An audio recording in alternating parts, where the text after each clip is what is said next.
This ain't financial advice.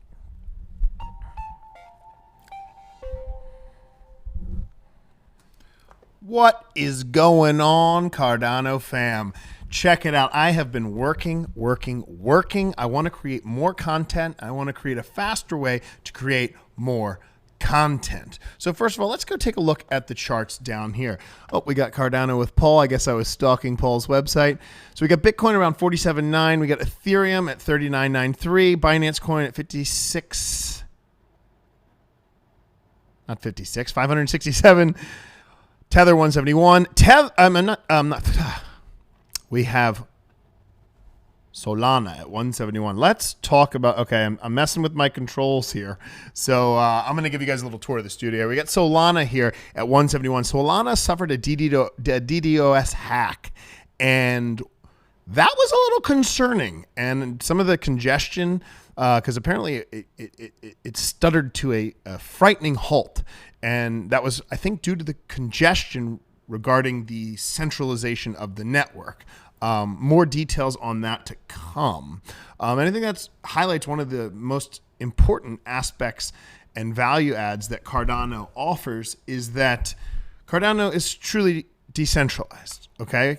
If not the most decentralized proof of stake blockchain in existence. And that's something that all of us in the Cardano community are very proud of. We've worked very hard. We waited very long. And finally, we're getting to see things like SundaeSwap develop and go on the testnet. We're getting to see the ERC20 converter go on the testnet. And these things have bugs. There's no question that they do, but they're getting worked out and they're showing promise. And I know how everyone feels right now. They're like, what's happening with the price? What's happening with the price? Nobody knows what's happening with the price. You know, everyone calls me, what's Cardano doing? What's it doing? I don't know what Cardano is doing. Cardano is doing what Cardano does. It goes up, it goes down.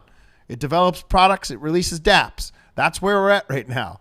So it's sort of like, it's like being a YouTuber in a lot of ways. You know, I know a lot of people who want to do YouTube and they don't start, a lot of people in YouTube, they want to start out kind of where I'm starting out. Now, I have a background in cameras. I have a background in cinematography. I have a background, and it's still a challenge. Don't get me wrong. This whole setup is still a challenge. You know, when you have all sorts of stuff like that going on, that's a challenge. New challenges are met every single day when you play with the camera game and you go, whoa, hello, I'm talking to you, Scott. What are you doing? Now, this didn't happen overnight. This was a building process. And I'm going to show you all what I've built to, because my goal here is to streamline content to you people constantly, because the harder you work, the luckier you get. That is one of the facts of life. And there are very few facts in life, but let me give you a little primo tour of Wallace Inc. First of all, we got Mickey Mouse, we got Elvis, and that's a Warhol Madonna. Okay. Now what we're trying to accomplish here on 19 different monitors is we got a 2-camera setup. We got a phone setup, and then this is an autoplay thing so that my intro and outro, I don't have to then go to, I need to start going to the gym more. I don't have to then go to, well, I do need to go to the gym. I don't have to then go to the editing software, which then takes more time. But I had to build out this rig. This didn't happen overnight. This wasn't a fly-by-night operation. This is a years in the making process. And that's what Cardano is. Similar to this channel. And look, I'm only at 9,770 followers. And thank you for all of you who hit the subscribe button. But when I first started, I wasn't able to do things like that. Please subscribe to my Instagram and my Twitter. But now I am. Okay? Little by little, we grow. And I'm editing this right in camera, right now, real time. And I'm recording in real time. But when I first started, it was just me talking into a camera. And you know what? I have a lot going on here. And so does Cardano. And that's truly the point here, is that things don't happen overnight. You know, I see comments sometimes that say, Scott, you should be at 100,000 followers. I'd like to be. Don't get me wrong. But I'm happy with the 9,771 followers that I have. You know why I'm happy with them? Because now I can do that. I don't know. I'm going to keep doing that. I just like that. I'm in the zone. Okay. And you know what? The people who've supported me, they're in the zone too. Okay. I know we all want to know what Cardano's doing tomorrow. No one knows what Cardano's doing tomorrow. If we knew what Cardano was doing tomorrow, we'd all be filthy rich. This does feel like a downturn. Okay. Nothing wrong with the downturn. Downturns are completely normal in cryptocurrency. If you're worried about what's going to happen in the future, I suggest you study what's happened in the cryptocurrency market cycles over the last 12 years. They go up, they go down. They go up, they go down. In the words of Michael Saylor, look, the volatility is the pain, and the pain that you pay for the gains that you make. I mean, it's as simple as that. The volatility is the pain that you pay for the gains that you make. Bitcoin has done 100% on average, I think, every year for the last 5 years. Ethereum's done 200%. Okay? Ethereum was $1,600 in 2017, 18, and I picked it up for $1.60, and it went even lower than that. So if everybody's so concerned about the price all the time, I think it's like the YouTuber who says to themselves, I need to start with 3 cameras, 3 monitors, a flat panel LED light, and they don't know how to use any of the equipment, and they never end up doing anything. Now, that wouldn't be the most simple route from A to B. This setup certainly is not the most simple route from A to B. Hold on, I'm going to play with my camera. He's playing with his camera again. But I like that. The color grading is terrible. I'm going to spend 6 hours on that later on that phone. How do I regrade my color correction on my camera? We got that. It's like ultimate profile. But see, okay, so we got a lot going on here, okay? What I'm trying to tell you is that patience wins the game. It's like the tortoise and the hare. I'm going to remind you now. I'm going to remind you again, okay? There's no guarantees in any of this. But if you take the price out of the equation, and the price does matter, don't get me wrong. Obviously, developers are going to flock to the project with the price, okay? That's why people are trying to build on Dogecoin.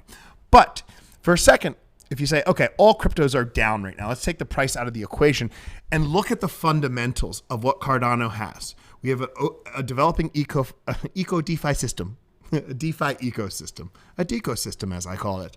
We have an ERC20 converter, which is going to suck some of the brokenness and promise out of Ethereum. Look, ETH staking, I think Rick McCracken posted on his Twitter the other day. Rick said, Cardano has lost a total of $0. Ethereum has lost a total of $161 million with their staking mechanism. So if you look at fundamentals like that, we have a non-custodial staking mechanism. I don't know that that's the case with them. If you say we have the blockchain trilemma locked, we've just taken a little bit longer to get there, I think that's some solid ground to stand on. If you say, wow, we have things like liquid finance, we have things like Meld, we have things like Sunday Swap, and a load of other projects, Cardax, ACMFi, I mean, literally the list goes on and on and on and on of great products that are building and just waiting to launch. You got swaps going down. You got Charles meeting with world leaders. And the fact that some of these, I'm sorry, but imbeciles are out here implying that Charles is a total fraud. That's not true at all, okay? What, you think the people in Africa are all paid actors? You think this is just some giant charade? Like, use some common sense, okay?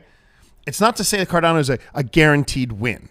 There are almost no guaranteed wins in life, okay? It doesn't mean Cardano can't fail, but it doesn't mean that Cardano doesn't have a ton of promise. And use some common sense. I mean, I saw somebody posting in Charles' chat yesterday, you sold fake Rolexes. How can we ever trust you? I mean, I don't know if that was the last brain cell in that person's brain, but like, is that even if that's the kind of like unintelligible language that is being thrown out into the space, and they just kept spamming it, the fake Rolex salesman. I'm like, dude, you heard that? What? The fact that I'm even acknowledging it is just silly, but that's how people act. They get emotional and they get silly. And when you're in the moment and you're super emotional, do you think you make the best choices or the worst choices? When you encounter an extremely emotional situation in your life, aside from crypto, okay, is it better to take a step back look at the overall situation, and then make an action plan? Or is it better just to always react in the moment? Now, look, life is life. Sometimes we have to react in the moment, but we also have to have the intelligence to recognize when our emotions are going ding, ding, ding, ding, ding, ding, ding, ding, ding, ding, ding. Take a step back, look at the overall picture, and then make a judgment call, especially when the stakes are high. So, do I know what Cardano is doing tomorrow? Yes, I do. Cardano is either going up or down if you're talking about price. I also know that Sunday Swap, Meld, and a litany of other projects with a lot of promise are going to continue to build. Further than that, I don't know what Cardano is doing tomorrow. What are you doing tomorrow to help Cardano? Folks, I appreciate you being here. I appreciate you staking with Nerd and Nerd 2. You can delegate to either one of those pools and earn free Sunday Swap tokens in the ISO. Thank you so much. We minted our first block with Nerd 2, and if I don't see you, I'll see you on the internet. I'm out. Stake with Nerd.